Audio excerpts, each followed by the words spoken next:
Olá, meus amigos, meus irmãos, a graça e a paz de Jesus seja com todos. Graças a Deus, mais uma noite, mais um dia abençoado, a qual nós estamos aqui podendo tirar mais um momento, mais um tempo de aprofundarmos no ensino, né, na palavra do Senhor, aquilo que nos edifica, que nos fortalece, para sempre estarmos conectados com Deus Pai, sempre estarmos buscando ainda mais da graça preciosa de nosso Deus, que está liberado para todos nós, aqueles a qual crê em Jesus Cristo como nosso Senhor e Salvador. Amém?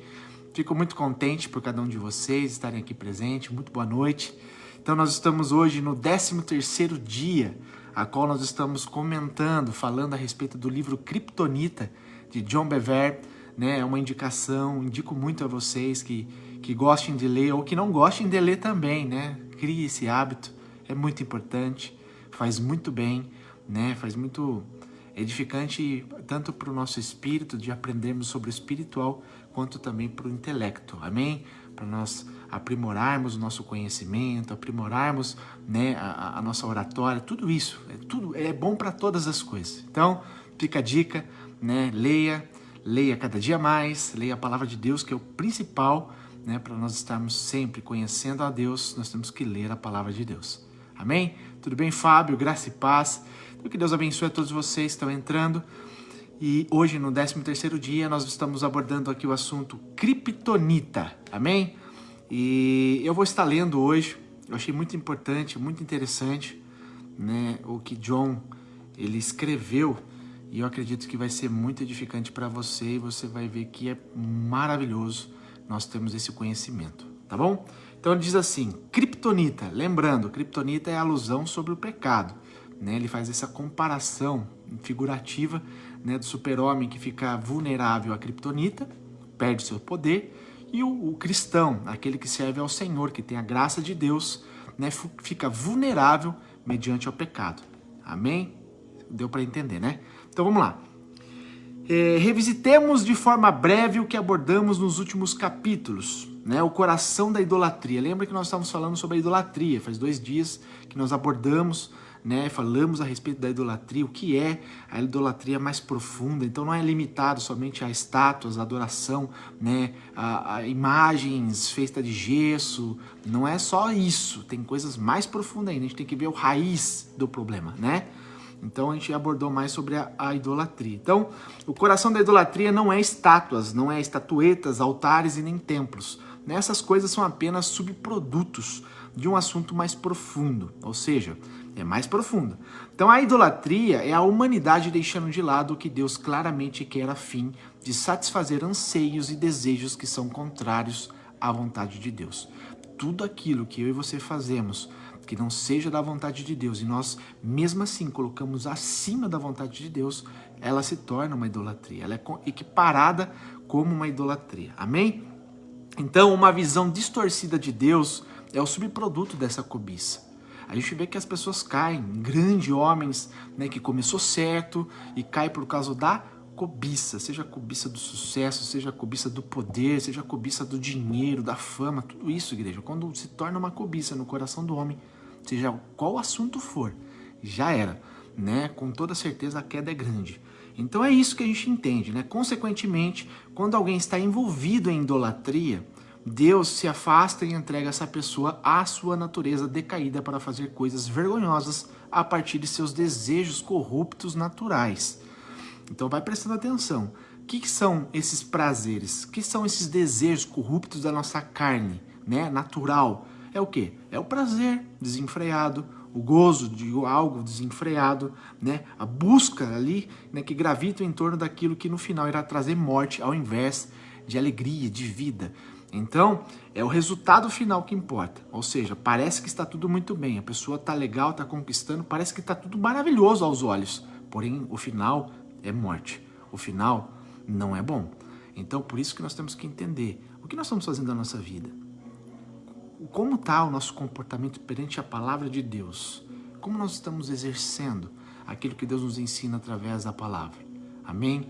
É algo que nós temos que saber, igreja. Temos que ter a noção, a consciência.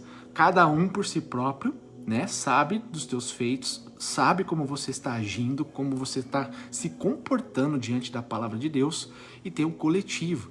Como que está o nosso ministério? Né? Como está a nossa igreja local a qual nós frequentamos? Como que está os irmãos? Como que está a comunhão? Está tudo muito bem? Está muito claro, transparente, harmonia, né, está entre os irmãos? Não está tendo divisões, contendas, fofocas, invejas? Isso não pode existir no meio do povo de Deus. Não pode existir. Amém? E a gente vê que muitas igrejas estão caindo, estão morrendo, estão enfraquecendo prematuramente por causa destes problemas. Por quê?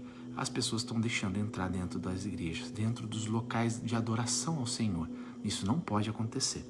Então é isso que a gente tem que entender, que traz morte ao invés de vida. Então esse cenário não é diferente para um crente, né? Um cristão envolve-se em idolatria quando ele ou ela despreza o que Deus revelou claramente a fim de obter um forte desejo. Então, basicamente, a idolatria, ela é o quê? É a desobediência consciente à vontade de Deus. Aqui que é um perigo, igreja. É uma desobediência consciente. Ou seja, eu sei o que estou fazendo e continuo fazendo. Eu sei que não pode, mesmo assim eu faço. Eu sei que transgride contra Deus, mesmo assim eu prefiro pagar o preço para satisfazer o meu desejo, a minha vontade. Igreja, isso é o que derruba, isso é o que destrói. Amém? Então, é para todos nós, serve para mim, serve para você. Não façamos isso. Por quê? Porque o preço é alto. O preço é alto, tá bom? Então, é isso que nós temos que entender. Essa é a idolatria. É um resumo do que significa idolatria. Uma desobediência consciente, né, sobre a vontade de Deus. É diferente de quando um crente cai em pecado e ele se arrepende. Lembra de Davi? A diferença, como nós estávamos abordando Saul e Davi? Saul errou metade do que Davi errou. Mesmo assim, Saul foi reprovado, rejeitado, excluído. Deus tirou a presença dele sobre a vida de Saul. Falou assim, Saul, tu não serve mais, cai fora. Eu já escolhi outro. Trocou. Olha o que Deus fez. Tudo tem um propósito? Claro, Deus é soberano? Sim. Mas façamos um comparativo. Saul e Davi. Davi cometeu homicídio, Davi cometeu adultério, Davi cometeu soberba, arrogância, coisas que são detestáveis perante Deus. Por que Deus compara, então, Davi como segundo o seu coração? Porque Davi, ele errou muito, ele pecou, coisas terríveis contra Deus, mas ele rasgou o coração, ele foi verdadeiro. Deus sabe que eu e você, pela natureza, somos miseráveis, sabe? Miseráveis mesmo. Nós não podemos nada, não somos nada, não temos qualidade basicamente nenhuma por si próprio, né? A qual chame a atenção de Deus. Não temos. Isso tudo é proveniente de Deus. Então o que acontece? Davi, ele sabia da sua natureza, ele sabia das suas fraquezas, das suas fragilidades, porém, ele era diferente de Saul. Saul se escondia de Deus. Saul fugia da presença de Deus. Saul, quando errava, ia buscar resultado, ia buscar ajuda com bruxa, lá em Endor.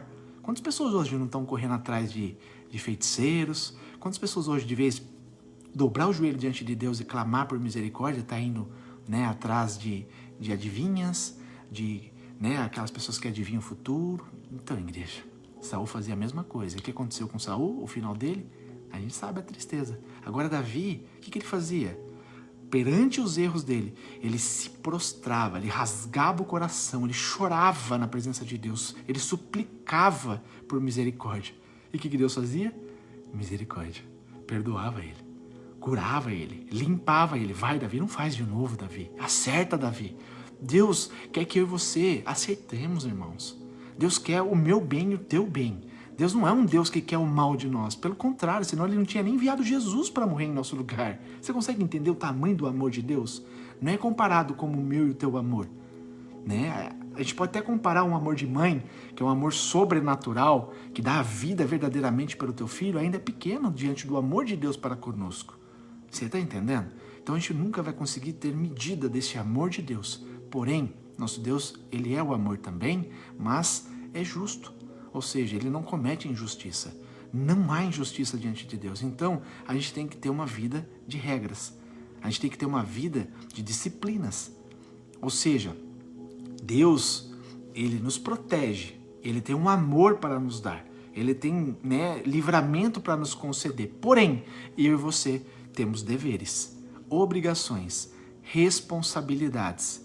Então, quando nós passamos a conhecer a palavra de Deus, quando é revelado a nós, quando nós enxergamos aqui a aliança que está aberta através de Jesus Cristo, e nós aceitamos a aliança, entramos na aliança, né, ali anunciamos, Jesus é o meu Senhor, o meu Salvador, eu conscientemente e com amor e coração aberto, eu sou batizado, vou nascer espiritualmente uma nova pessoa diante de Cristo, amém? Agora existe o Espírito Santo de Deus que atua em mim, certo? Agora eu não estou mais sozinho. Agora a minha aliança não é mais a aliança antiga, que eu estava à própria sorte. Agora eu estou sobre uma aliança que Jesus é o meu Salvador, Jesus é o meu Senhor, Jesus é o meu justificador, certo? Então, igreja, quando a gente tem esse entendimento, a gente sabe que as velhas coisas têm que ficar para trás. Tudo se fez novo mediante a minha posição diante de Deus. Deus é imutável, ele sempre foi o mesmo, certo? Nós mudamos. E só tem uma mudança do ser humano: antes de Cristo, depois de Cristo. Então, como que era você antes de conhecer a Jesus Cristo? E como você é agora, depois que você aceitou a Jesus Cristo? Tem que ter uma mudança, tem que ter uma transformação. O mundo antes de Cristo era uma coisa, o mundo depois de Cristo é outra coisa. Em que mundo você está vivendo, né? Entenda de uma forma figurativa. Que mundo você está vivendo, antes ou depois de Cristo? É a tua vida. Então, nós temos que saber, ter a certeza, não pode ter dúvida. Peraí, eu realmente fui transformado. Eu realmente estou fazendo jus àquilo que Jesus fez por mim. Como? Sendo obediente, vivendo santidade, me afastando dos maus caminhos, guardando o meu coração para não pecar contra Deus.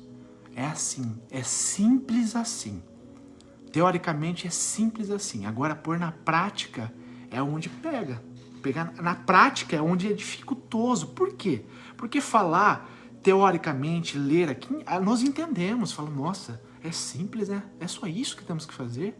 Aceitar Jesus, receber Jesus em nossas vidas como Senhor e Salvador, ser batizado nas águas para ser uma nova criatura e ser praticante, obedecendo a palavra de Deus, é simples assim, ser praticante. Mas quando a gente vai praticar, né, ali, aí pega, sabe por quê? Porque essa palavrinha simples que Jesus disse para as pessoas que querem ser discípulos, seguidores de Cristo, ele falou assim: negue a si mesmo. É a primeira atitude. Negue a si mesmo. Você consegue falar para você que você nega você todos os dias? Eu nego as minhas vontades por amor a Cristo. Aquilo que eu sei que eu não posso, mesmo sendo lícito, mesmo sendo bom, não é pecado, mas eu sei que me faz mal porque eu não tenho domínio sobre aquilo. Eu vou negar aquilo. Seja um filme, né? Filmes assim, Netflix, coisas corriqueiras, sabe? Coisas banais. Videogame, futebol, são coisas que eu não tenho domínio, coisas que me dominam, mas por amor a Cristo eu vou negar, eu vou me abster, eu vou renunciar para que Cristo trabalhe em mim, para que eu seja transformado e liberto e livre. Você consegue entender? Então é isso. Tome a sua cruz e siga-me. Agora é o segundo passo. Agora é uma missão. Você tem que tomar a tua cruz, a tua missão, o teu dever, o propósito que Deus colocou em você, e você tem que continuar andando. Vai ter açoites, vai ter fome, vai ter sede, vai ter calor, vai ter fadiga, vai. Isso é inevitável. Para quem serve a Deus, Jesus deixou claro: no mundo tereis muitas aflições. Tereis aflições, mas tende bom ânimo, eu venci o mundo. Eu estou com vocês. Amém? O pesado Deus fez por nós, através de Jesus Cristo. Então, igreja, isso é basicamente a idolatria. É o quê? É a desobediência consciente. É o pecado deliberado. É fazer com consciência. Eu não posso, mesmo assim eu estou fazendo para me satisfazer. Consegue entender? Isso não pode existir na vida de quem quer servir a Deus. Não pode existir. Não pode. Não pode. Tá bom? Então, A idolatria ocorre quando um crente entrega-se ao pecado. É literalmente a pessoa que se entrega. Ela realmente acha que é favorável, que é gostoso, que ela não consegue se libertar daquilo, e ela pratica aquilo, né, e paga para ver o preço. Então esse homem ou essa mulher elevou seus desejos acima do quê? Da vontade de Deus e construiu o quê? Um ídolo dentro de si. O seu desejo virou um ídolo. Seja o que for, coisas corriqueiras mesmo que eu falei para você. As pessoas hoje em dia, presta atenção no que eu vou falar para você, não estão caindo nos pecados que falam assim, uau, terrível, adultério, roubo, morte, homicídio, suicídio. Sabe no que as pessoas estão caindo? Nas coisas pequenas. É nas pequenas. Parece que são inofensivas, parece que são, né, banais, porém as pessoas estão sendo escravizadas por coisas pequenas, coisas que não é nem ilícitas, coisas que aos nossos olhos são lícitos, mas estão escravizando o coração, a mente, a vontade, o tempo, o desejo. E as pessoas hoje estão sendo infrutíferas porque não buscam mais a presença de Deus. Não busca mais a face do Senhor.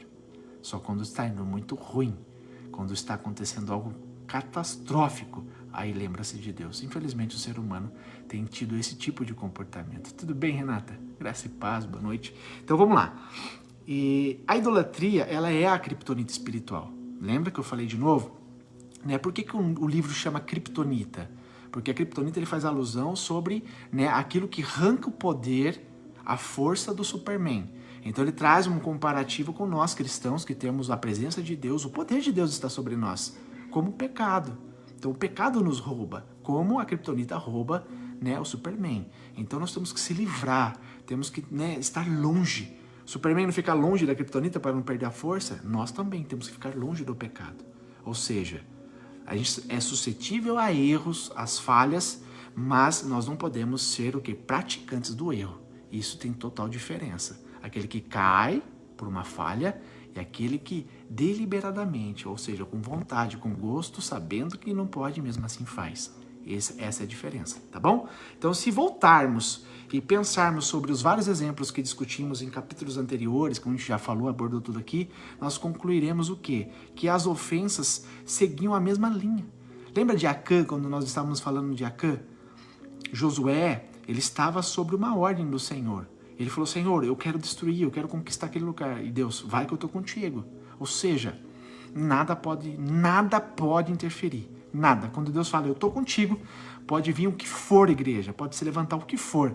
Deus dá a vitória do jeito dele, da maneira dele, mas a vitória é garantida. Então Josué estava sobre esse respaldo da palavra de Deus, o Criador de tudo. Vai que eu estou contigo. Mas Acã, um soldado do exército, um homem do exército, não era nem o líder, era um homem. Ele cometeu, né, aquilo que era ilícito. E todo o povo, todo o exército de Josué pagou preço por causa da falha de um homem. Você está vendo a importância de nós sermos obedientes? Tanto individualmente quanto em coletivo. Muitas das vezes, né, se eu for negligente, se eu for irresponsável, a minha casa paga o preço, a minha família paga o preço, sofre por causa da minha negligência. É verdade. Isso tem muita influência. Isso é muito sério. Se você que é conhecedor da palavra de Deus, se você que é praticante, e do nada você começa a desvirtuar a sua mente por causa da cobiça, da arrogância, né, de todos os outros tipos de sentimento, e você começa a ser praticante daquilo que é ilegal perante os olhos de Deus, a tua casa também paga o preço. Não é só você que vai pagar. Teus filhos pagam, teus netos pagam, tua esposa, teu marido paga. Às vezes a gente fica assim, poxa vida, por que eu não tenho paz dentro de casa? Por que as coisas estão tudo muito ruim dentro de casa? Você já perguntou se você está tendo algum tipo de comportamento que está refletindo naquilo? Ou não, eu estou vivendo em santidade, em obediência ao Senhor, eu estou me livrando dos maus caminhos, estou tendo uma vida íntegra diante do Senhor, mas e os teus? Como está? Como está a esposa? Como está o marido? Como está a vida dos filhos? Isso, igreja, é muita responsabilidade. Você está entendendo? Então é isso que nós temos que entender, porque Acã foi claramente o que? Instruído de que tudo que fosse tomado lá de Jericó deveria ser dedicado totalmente ao Senhor. Ou seja, os despojos da guerra que eles iam ter Porque quando tinha uma guerra travada naquele tempo, o povo levava todos os despojos. O que é despojos? Riqueza, ouro, prata, tudo eles levavam para a guerra, tudo, né? Então o que acontece? Eles foram mortos, Jericó foi totalmente destruída. Deus deu a vitória para o povo de Israel. E quando eles entraram, tinha muita riqueza. E Deus falou assim, eu não quero que vocês peguem nada para vocês. Tudo vai ser destinado à minha casa. E Acã, que ele fez? Cobiçoso. Sabe aquele cara que olha assim, uma maleta com 2 milhões de dólares, assim, fala assim, puxa vida, tem 1 milhar de maletas e essa aqui ninguém tá vendo, ó. Não tem ninguém aqui. Sabe o que eu vou fazer? Vou pegar, vou colocar na carroça e vou levar embora. Foi isso que Acã fez. Quantos não fazem isso, igreja? Quantas pessoas não têm feito isso? E o que aconteceu? Né, para encurtar aqui, Acã fez isso. Enterrou debaixo da sua tenda. Quando eles foram atacar o próximo lugar, chamado Ai, que era Pititico, Josué nem mandou todos os seus soldados. Separou uma parte e falou assim, vai e conquiste porque Deus está conosco. A hora que eles chegaram lá, o que aconteceu? Tomaram uma surra. Tiveram que sair correndo. E ainda morreu 36 homens do exército. Por falta de responsabilidade de um homem. Um homem. Um homem. Às vezes a nossa igreja não cresce. Não estou falando só em número, estou falando em provisão, em união, em santidade por causa de um homem, uma pessoa. Então a igreja é muito grave, tem que ter muita responsabilidade. E quando Josué foi clamar ao Senhor de novo, falou, Senhor, por quê? Por quê? Se o Senhor falou que estava comigo, que a vitória era certa, que o Senhor me deu a vitória já, por que isso aconteceu? Ele rasgou as vestes, colocou pano de, saco de cinza. E Deus trouxe a resposta. Falou assim, ó, tem um dentre vocês aí que é corrupto. Fez o que é ilícito. Fez o que me desagrada.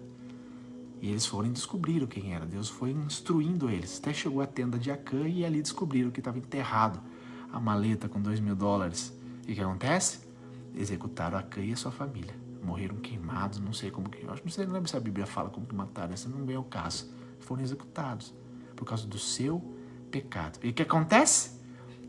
Tiveram vitória. Foram lá, atacaram de novo, ganharam os outros lugares. Por quê? Obediência, igreja. Obediência gera milagre, gera bênção, gera proteção, gera libertação, gera livramento. Obediência. Quem não é obediente à palavra de Deus, não tem como falar que ama a Deus. Jesus deixou muito bem claro, aquele que me ama, obedeça a minha palavra. Você diz que me ama? Então obedeça a minha palavra. Obedecer a palavra é literal, não é parcial, tá bom? Eu vou obedecer só nisso aqui que é legal, isso aqui eu sei que é certo. Aquilo, não obedeço, porque eu não concordo. Quem somos nós para falar se concorda ou não concorda? Você está entendendo? Quem somos nós para falar se concorda ou não concorda com a palavra de Deus? Que complexo, né? É bem complicado. E o ser humano está nesse tipo de pensamento. Falando, isso eu concordo, isso eu não concordo. E aí que entra as heresias, né? Então, só para terminar essa frase aqui, esse pedacinho aqui de Acã, ele fala assim, quando ouvi dentre os despojos, eu os cobicei e me apossei deles. Josué 7:21, leia lá.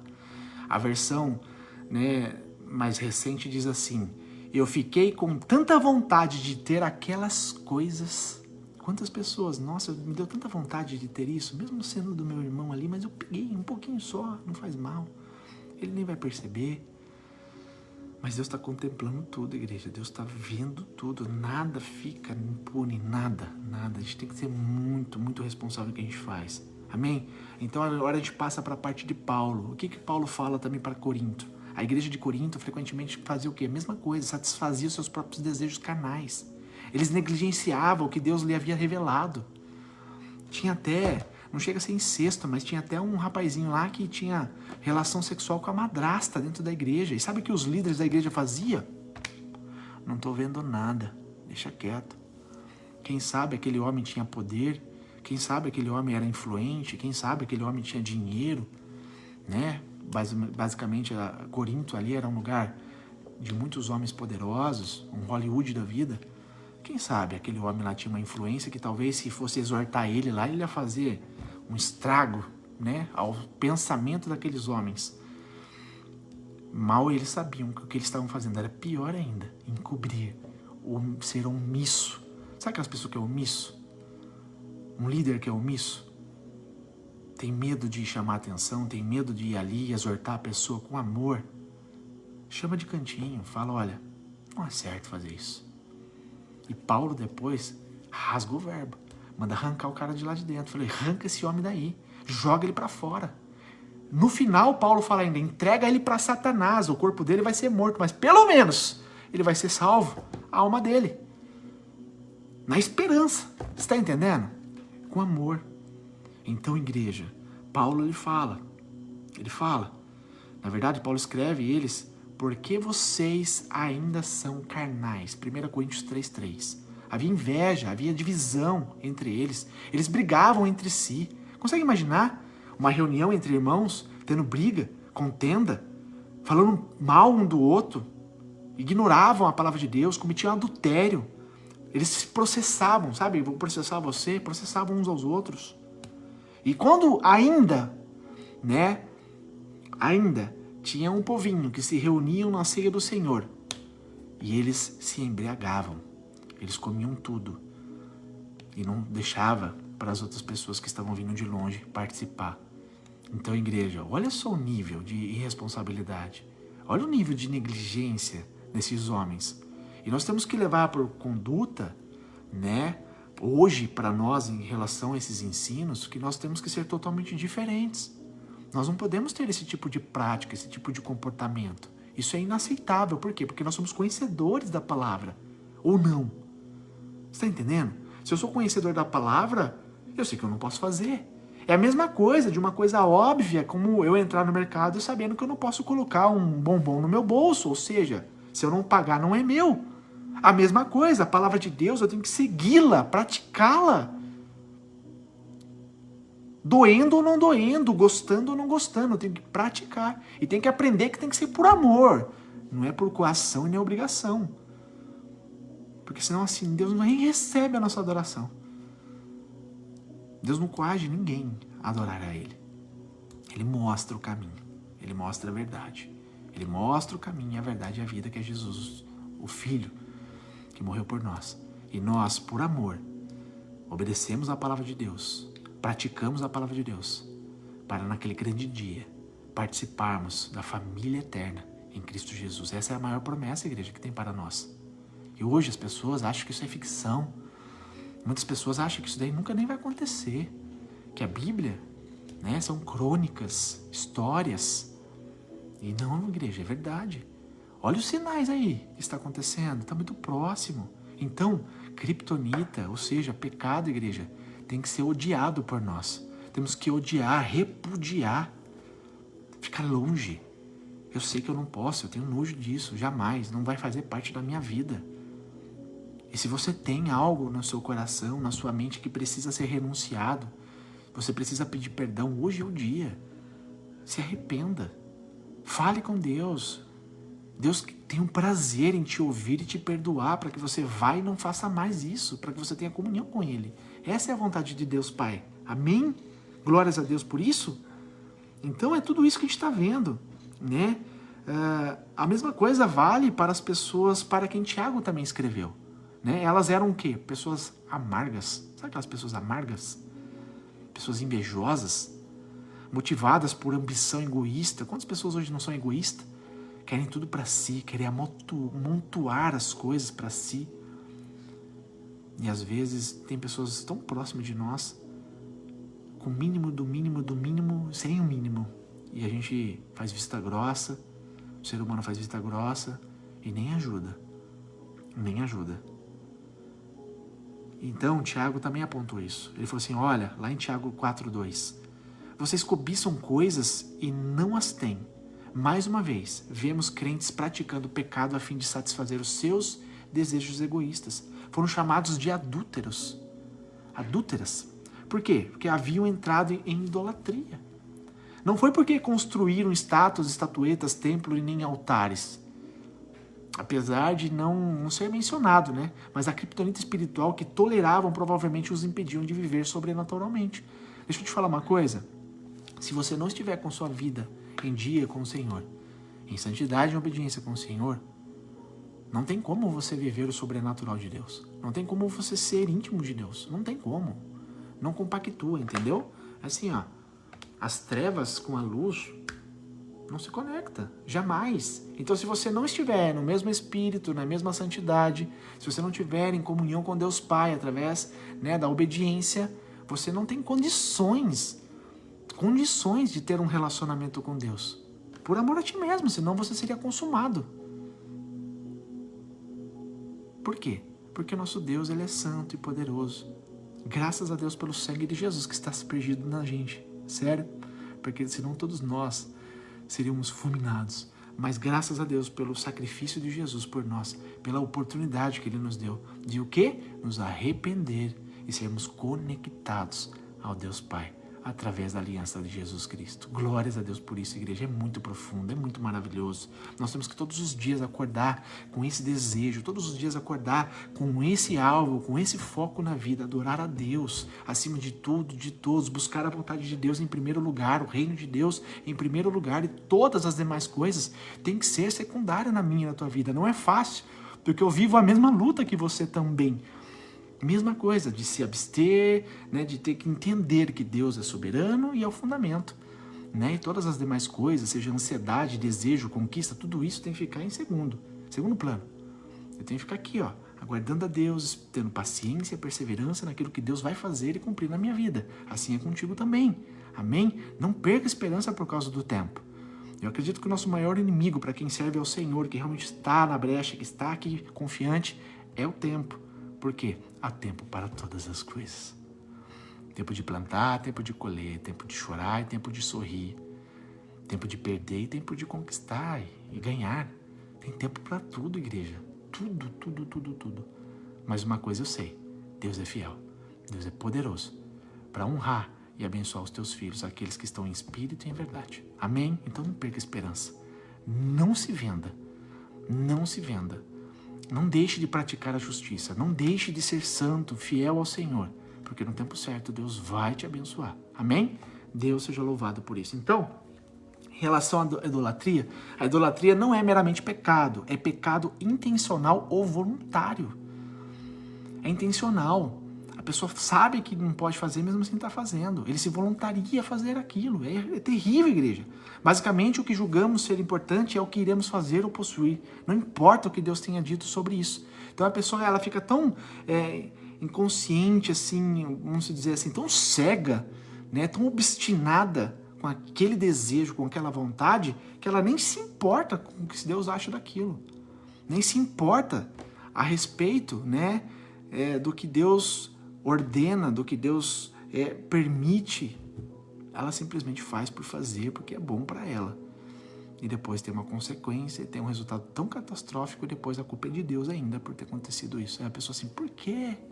Por que Deus? Por que isso acontece? Por que o mundo é tão ruim assim? Por que será? Por que será?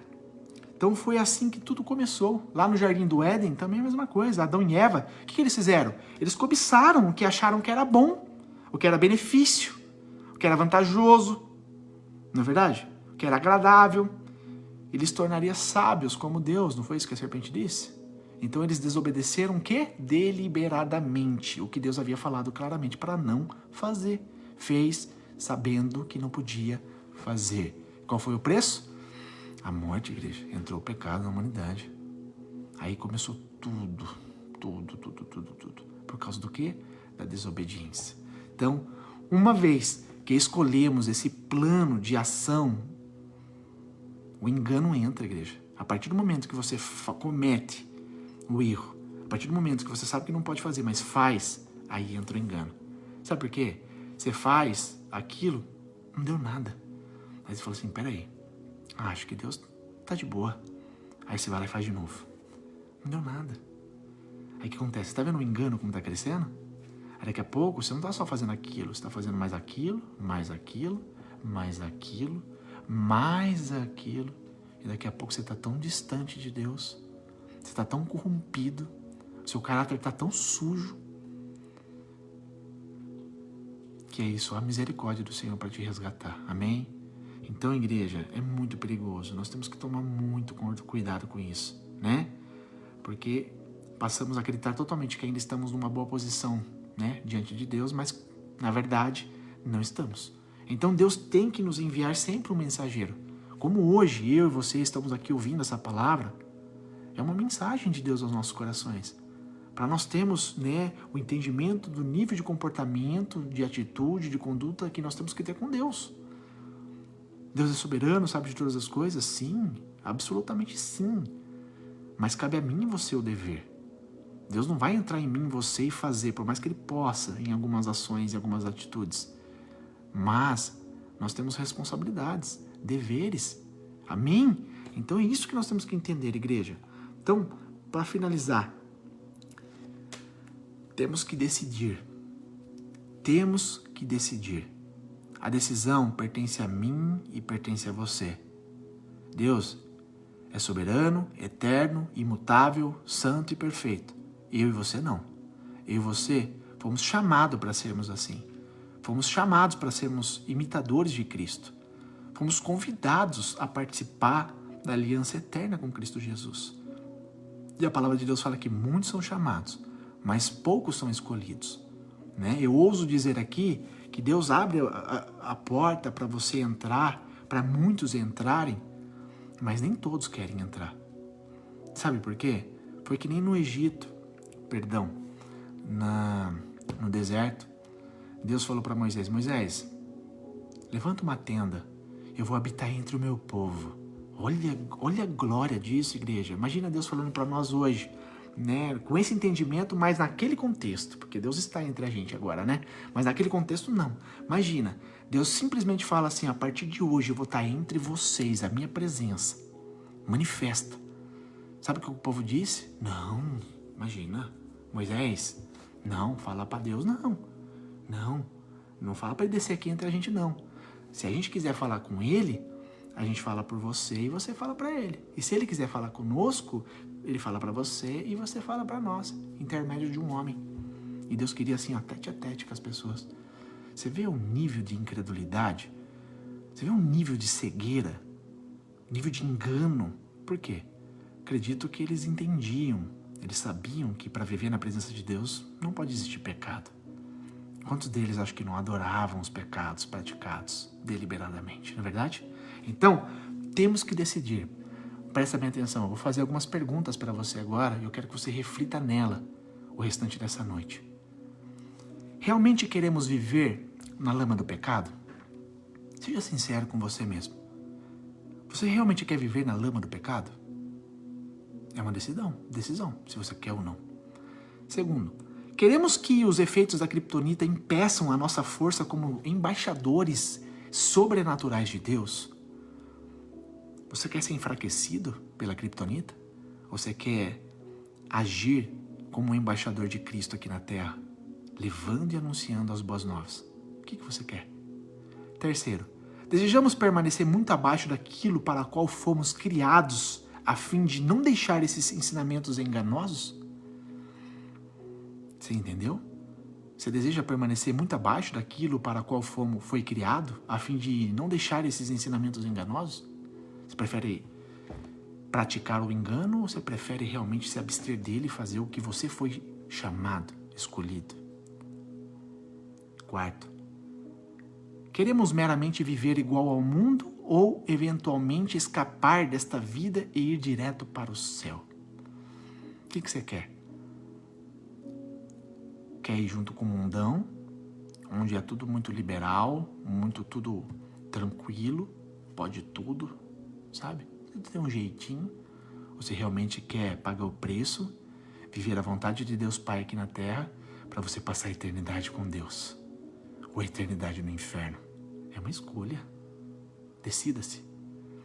Não é eu que estou dizendo, é a palavra de Deus que diz isso. Último. Ou queremos ver o reino avançar cumprindo a visão da glória do segundo templo, a igreja, que vimos alguns capítulos atrás. Ou você quer ser praticante da palavra de Deus e ser mais uma pessoa, ser o cumprimento da vontade de Deus aqui na terra e você poder ser honrado lá nos céus por suas ações e suas obras aqui na terra. Você ouvir Deus falando assim, entre, Bendito de meu Pai, entre para o gozo, entre para a eternidade. Eu te dei essas funções e você cumpriu com honra, com excelência. Entre, receba a sua coroação. Ou naquele grande dia você quer ser envergonhado, a ponto de Deus falar assim: quem é você? Nem te conheço. Igreja, é muito forte isso, é muito forte. Sabe por quê? Porque a salvação é pela fé, mas a coroação é pelas obras. Hoje é o dia de a gente se consertar, hoje é o dia de a gente refletir no que a gente está fazendo, hoje é o dia de queremos servir ao Senhor em espírito e em verdade, porque vai chegar um dia que vai vir a conta, é o grande dia que o Senhor Jesus virá com todos os teus anjos para julgar, para levar a sua noiva, a igreja, sem mácula, e julgar aqueles que realmente foram imprudentes, pecadores, deliberados, que não aceitaram a correção. Então, igreja, essa é a palavra de hoje. Criptonita significa pecado. Nós temos que nos abster, nós temos que repudiar, odiar o pecado. O pecado não pode fazer parte da nossa vida, para que nós possamos agradar a Deus Pai e ter comunhão com Ele. Amém? Vamos orar? Senhor Deus, eu te agradeço de todo o meu coração por essas palavras, Pai, porque muito pouco tem dito, Senhor Deus, hoje, nos dias de hoje, a respeito, Senhor Deus, do pecado. Muito pouco tem sido dito, Senhor Deus, nas igrejas, nas reuniões, nas pregações online, a respeito, Pai, de arrependimento. Hoje, Pai, parece ser tudo tão liberal, Senhor Deus, tudo tão tranquilo, tudo tão amor e paz, mas na verdade, Pai, os dias são tão maus que a palavra de Deus fala, Senhor Deus, claramente que naquele grande dia, naqueles últimos dias, aliás, que é hoje como nós estamos vivendo, o engano seria tão grande que, se possível, enganaria até os escolhidos, Pai, até aqueles que conhecem, está profundo, até esses podem ser enganados. Então, Pai, nos ajude com discernimento, abra o nosso entendimento, abra, Senhor Deus, a nossa visão cada dia mais para entendermos, Pai, que nós estamos lutando pela eternidade, não pelo terreno. Muito vale, Senhor Deus, buscar Ti em primeiro lugar do que, Senhor Deus, ganhar o mundo inteiro. A gente vê que a palavra também nos instrui. Que adianta o homem ganhar o mundo inteiro e perder a sua alma? O que ele pode pagar pela sua alma? Nada. Porque dinheiro para Ti, Deus, de nada serve.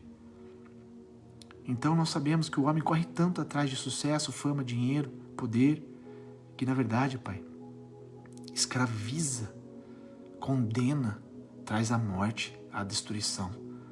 Outrora o Senhor nos pede, de antemão, sempre, Pai, buscar primeiramente o Teu reino, a Tua justiça, sermos íntegros, fiéis a Ti, verdadeiros, sinceros, para que o Senhor se compadeça de nós, Pai, e nos use, trabalhe em nós, para que nós possamos cada dia mais, Pai, cumprir o nosso chamado com honra e com excelência. Assim eu te peço, Pai, em nome de Jesus, abençoa cada um dos meus irmãos nessa noite, cada família, cada lar, Pai, que está ouvindo essa mensagem hoje, possa entender, Pai, que nós necessitamos buscar sempre, Pai, o arrependimento e o perdão no Senhor. Assim eu te agradeço em nome do Pai, do Filho e do Espírito Santo de Deus. Amém. Graças a Deus. Amém? Que Deus te abençoe. Agradeço muito a Deus por mais essa oportunidade, você que ficou até o final. Deus te abençoe, Deus te guarde. Tenha uma excelente noite e amanhã nós estaremos aqui mais um momento, né? E amanhã é domingo, amanhã é um pouquinho mais cedo, tá bom? Eu tenho amanhã é Dia das Mães, verdade, ó. Todas as mamães, Deus abençoe grandemente o coração de vocês, né? Eu acredito que ser mãe é uma obra de arte. Ser mãe, né, é um talento que Deus colocou exclusivamente dentro de você. Então que Deus te abençoe, que Deus te conceda cada dia mais sabedoria, discernimento para conduzir a tua casa, abençoar os teus filhos, o teu marido, que você seja excelente em tudo que você faz. Lembre-se, você é amada de Deus. Deus te ama, tá bom? Nunca se sinta sozinha, excluída, nunca deixe esse sentimento entrar no seu coração, porque Deus te amou. E como que você sabe que Deus te amou? Porque Ele enviou Jesus para te salvar, para morrer no seu lugar. Então você é muito amada, tá bom? Feliz Dia das Mães, que vocês tenham um domingo excelente em família, e em nome de Jesus, amanhã nós estaremos mais um momento, talvez um pouco mais cedo, tá? Às 18, talvez, ou às 17. A gente vai se comunicando. Que Deus abençoe a todos.